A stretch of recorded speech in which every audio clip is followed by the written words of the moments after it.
This is how we set up the patient on the CT simulator. This is a CT scan, and we use laser to identify the entry and exit of the radiation treatment. And we scan the area of interest of the spine, whether cervical, thoracic, or lumbar.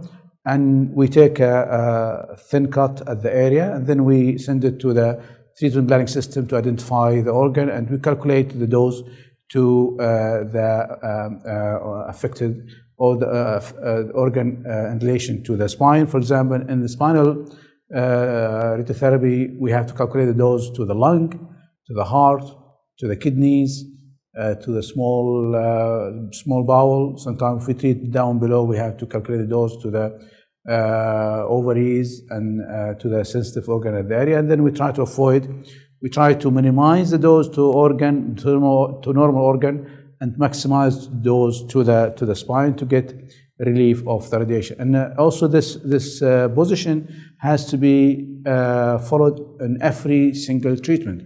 So we have to reproduce the position every day. That's why we use tattoo to the area of interest, so the therapist can reproduce the position every day for the treatment.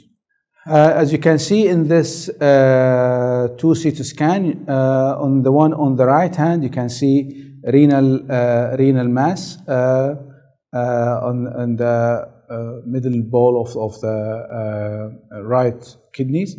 And on the left side, you can see extensive metastasis to the spine, and it is infiltrating the spinal canal.